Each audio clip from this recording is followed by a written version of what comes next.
You have to have the ending so that you can have a new beginning. I absolutely love the random conversations that we have, the random conversations I have the opportunity to have with different people from different walks of life, and their thoughts and impressions, and the way that I get to then sit with it and how do I feel about that conversation, and do I agree with them? Most recently, I had this conversation with this gentleman, and what it boiled down to was good versus evil and light versus dark.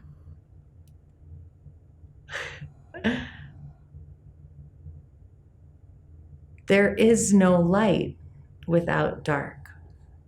You don't know happiness and joy if you haven't experienced sadness and grief.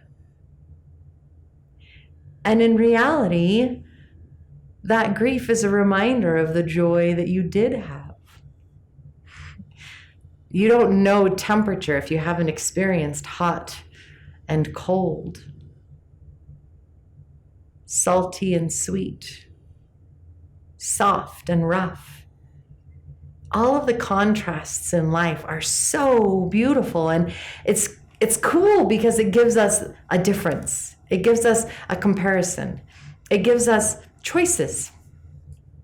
This person was asking me about enemies, and doesn't everybody have enemies? And when you think about it, is enemy a choice as well? You have friends and enemies. You have people that you get along with and people that you don't get along with. But why didn't you get along with them? What was it about them or the experience that you had with them?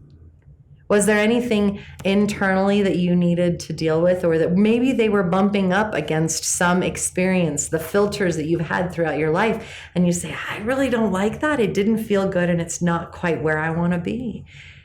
Are they really an enemy, or are they just somebody who thinks a little bit different than you?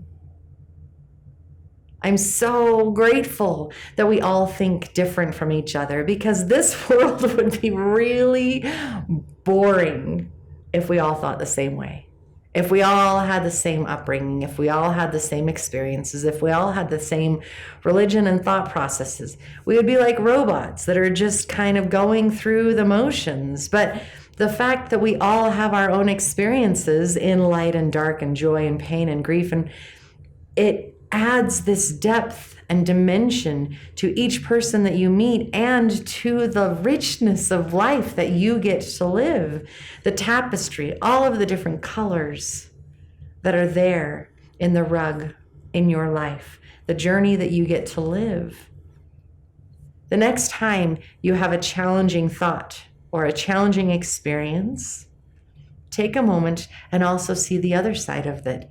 Where does the joy come from? Where is the ease from that lets you know that this was a challenging experience? Maybe find a little gratitude in the fact that we have both sides of that.